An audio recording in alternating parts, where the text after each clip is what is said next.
یہ میرا پہلا دورہ ہے جاپان کا،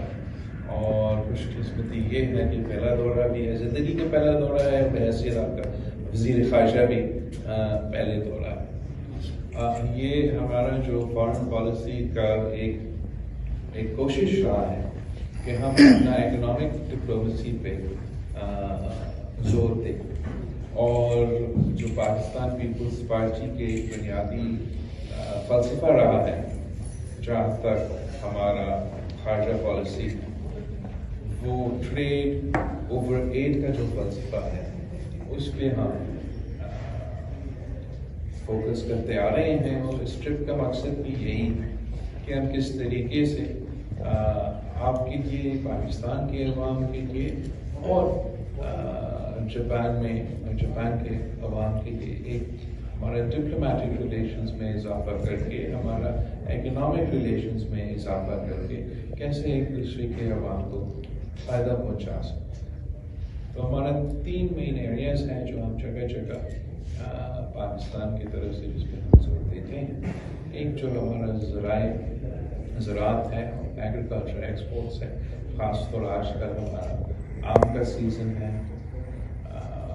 پوری دنیا جو ہے وہ پاکستان کے آم میرا خیال میں پکانا چاہیے، تو یہ ہمارا ایک خصوصی فوکس تو رہا ہے۔ اور یہاں ویسے جاپان میں بھی اسٹروک ہے، تو but over all entire agriculture sector, خاص طور پہ اس جیسے ملک جیسے جاپان میں جہاں ان کے پاس اتنا زیادہ زمین نہیں ہے، ان کا میرا خیال میں ایک میوچلی بینیفیشل ہو سکتا ہے کہ پاکستان کا اور جاپان کا ایگریکلچر سیکٹر میں ہمارا کوآپریشن کا اضافہ ہو، ہمارا ایکسپورٹس کا اضافہ ہو، چاہے ہمارا میٹ ہو، ہمارا یہ سبزیاں ہو، پھل ہو، جو بھی، تو وہ ایک پازیٹیو وہ ایک اوور آل فوکس ہے جو ہوتا ہے، لیکن ہمارے جاپان میں اس میں فوکس ہونا چاہیے۔ دوسرا، جاپان تو دنیا کا جو ٹیکنالوجی سیکٹر ہے اس میں ایک لیڈر ہے، اور پاکستان میں خاص طور پہ آئی ٹی سیکٹر میں بہت ہی پوٹینشیل ہے اور انٹیپ پوٹینشیل ہے۔ تو یہ ایک دوسرا سیکٹر ہے جس میں میرا خیال میں اگر ہمارا دونوں ممالک کے درمیان ہم اس سیکٹر میں بھی ایک تعلقات کا اور انگیجمنٹ کا اضافہ ہو تو ایک دوسرے کے فائدہ ہو سکتا ہے۔ مگر جو تیسرا سیکٹر جس پہ ہم خاص طور پہ زور دے رہے ہیں، ہمارا امبیسڈر صاحب کو بار بار تنگ کرتے ہیں، اور مختلف ممالک میں ہم اس اسپیس پہ فوکس کرنا چاہتے ہیں، اب وہ یہ ہے کہ پاکستان کا پاپولیشن میں اضافہ ہوتا جا رہا ہے، خاص طور ہمارا یوتھ کا ایک یوتھ بلج ہے، 65% ہمارا جو پاپولیشن ہے یوتھ سے تعلق رکھتے ہیں، ان کو روزگار کی ضرورت ہے، اور ہمارا ریجن میں، اور not only ہمارا ریجن، دنیا بھر میں ان کا ایجنگ پاپولیشن ہے۔ تو ہم سمجھتے ہیں ان ممالک جہاں ایجنگ پاپولیشن ہے ان کے ساتھ پاکستان کا جہاں ہمارا یوتھ کا پاپولیشن میں اضافہ ہو رہا ہے، ان کے درمیان بہتر تعلقات کی ضرورت ہے، اور ہم ان سے بات چیت کر کے دیکھ سکتے ہیں کہ ہم کیسے ایک دوسرے کے پازیٹیولی اور پریکٹیکلی کمپلیمنٹ کر سکتے ہیں۔ جب ان کا ایک ایجنگ پاپولیشن ہو تو ان کو ینگ مین پاور کی ضرورت ہے، سیمی اسکلڈ مختلف کاروبار سے تعلق رکھنے والے ان کی ضرورت ہوتا ہے، اور اس کے لیے چاہے وہ امریکہ ہو، چاہے وہ یورپ ہو، جاپان کا کافی ایجنگ پاپولیشن ہے، اور آگے جا کے جو ہے چین میں بھی جس کا اکانومی اپ گریڈ ہو رہا ہے، جن کا ایک نیا ٹریجیکٹری ہو رہا ہے، ان کے ساتھ بھی ہم چاہ رہے ہیں کہ جو پاکستان کا مین پاور ہے، اور پاکستان کا جو مین پاور کا ایکسپورٹ ہے اس میں اضافہ ہو۔ جاپان میں کافی گنجائش ہے، ان کا getting off the top of my head لیکن کافی 4 ملین کا ایک اسپیس ہے، اور ہم چاہ رہے ہیں کہ پاکستان کے عوام کے لیے پاکستان میں ہم پاکستان کے نوجوانوں کو یہ موقع ملے کہ اس اسپیس کا فائدہ لیں۔ آپ یہاں آ کے کام کرے، آپ کی طرح یہاں آ کے کام کرے اور پازیٹیولی جو ہے یہاں کی معیشت کو بھی فائدہ دلوائے اور پاکستان کو بھی پازیٹیولی کنٹریبیوٹ کرے. تو امید ہے انشاءاللہ تعالیٰ کہ مین پاور کے کانٹیکس میں بھی ہمارا کوآپریشن کا اضافہ ہو. اس لیے ایک ٹرپ میں تو نہیں ہوتا ہے، مگر براڈلی میں سمجھتا ہوں کہ یہ 3 جو ایریاز ہیں یہ ان میں کافی پوٹینشیل ہے، خاص طور پہ اکنامک ڈپلومیسی کے لحاظ سے پاکستان اور جاپان کی بائی لیٹرل ریلیشن شپ میں. باقی آپ سے ہم چاہیں گے کہ جو آپ کے مسائل ہیں، جو آپ کے ایشوز ہیں، وہ آپ ضرور خاص طور پہ ہمارا امبیسڈر کے ساتھ انگیج ہوتے ہوں گے، لیکن ان کے ساتھ انگیج کر کے ہم چاہیں گے کہ ہمارا یہ ایمبیسی تو آپ کا ایمبیسی ہے، اور ان کا تو ایک پہلا ذمہ داری یہ ہے کہ آپ کی جو مسائل ہیں اور آپ کی جو ایشوز ہیں ان کو دور کیا جائے، اور ساتھ ساتھ جو ہے ہمارا دوست ممالک کے ساتھ اپنا تعلقات میں اضافہ کرے، اس میں ایک دوسرے کے لیے موقع ڈھونڈے، اور صرف ایک ساتھ تعلقات رکھنے کی بجائے ہم ہر کسی کے ساتھ انگیج کرے. کبھی کبھار کسی کا آپ سے زیادہ فائدہ ہوگا، کبھی کبھار کسی اور کا آپ کا زیادہ فائدہ ہوگا، لیکن آپ کا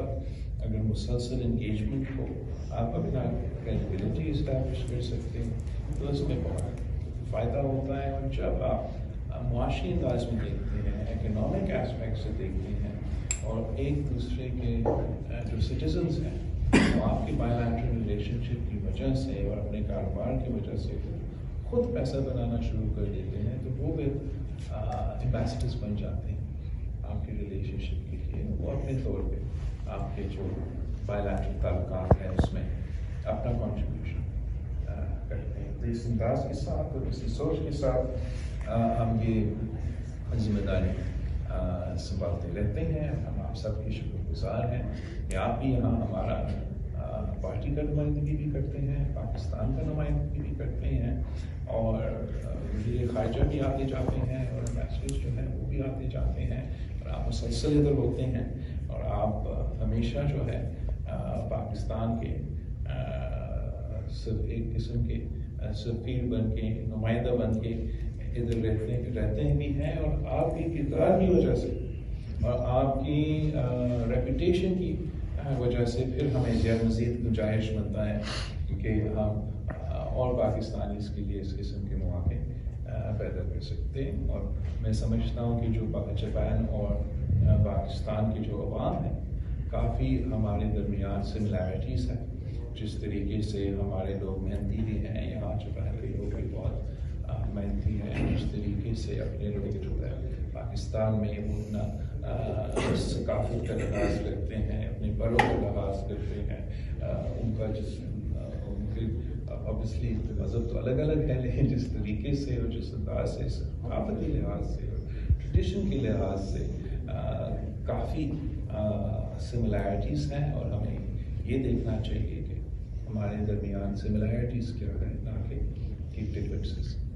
کیا ہے. تو اسی تھرسٹ کے ساتھ انشاءاللہ تعالیٰ کل میں ان کا وزیر خارجہ کے ساتھ ہمارا تفصیلی انگیجمنٹ ہوگا، اور اس کے بعد ہمارا جوائنٹ اسٹیٹمنٹ ہوگا، جس سے ہم آپ کے سامنے ہمارا بات کی کا کنکلوژن بھی رکھیں گے. اور آپ پھر یہاں سے جب ہم نکلتے ہیں تو امبیسڈر صاحب کے لیے کام چھوڑیں گے، اس کو فالو اپ کرے. اور انشاءاللہ تعالیٰ میں سمجھتا ہوں کہ اگر ہم صحیح طریقے سے جو ایسیان ریجن ہے، پچھلے سال میں جو ایسیان ریجن فورم ہے اس پہ بھی گیا تھا. کوشش ہمیشہ ہوتا ہے، ٹائم نہیں ملتا، لیکن ہمیں ایسیان ریجن میں جس طریقے سے پاکستان کو انگیج کرنا چاہیے ہم ابھی تک نہیں کر رہے ہیں، اور بہت توجہ کی ضرورت ہے، نہ صرف from a foreign policy perspective but also from an economic diplomacy perspective. آخری بات میں اتنا کہوں گا کہ یہ جو پاکستان میں خاص طور پہ مئی 9 کے واقعات کے بعد جو صورتحال بنے ہیں، میں سمجھتا ہوں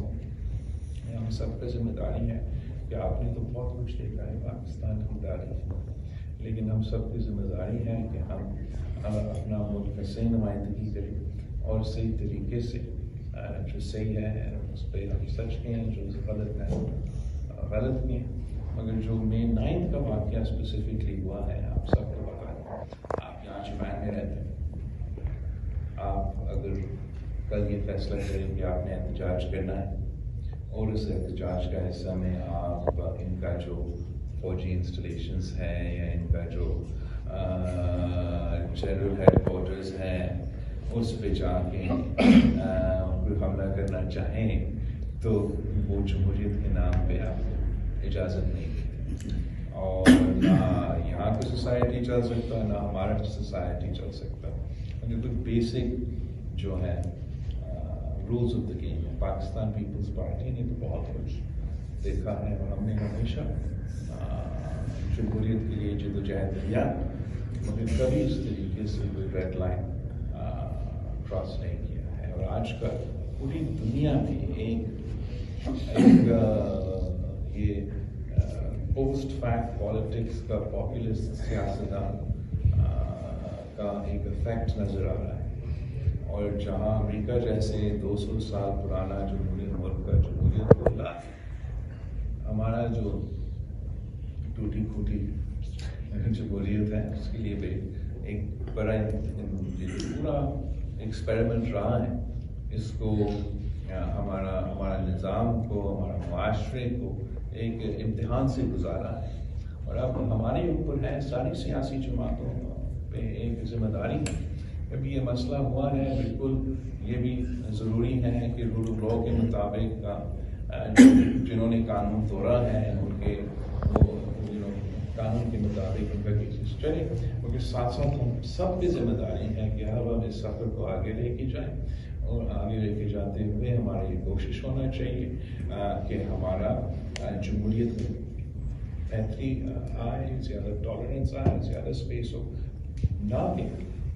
کہ اس قسم کی انسیڈنٹ کی وجہ سے ہم خدا نخواستہ کوئی پیچھے ہٹے. تو ایک بار پھر آپ سب کا بہت شکریہ.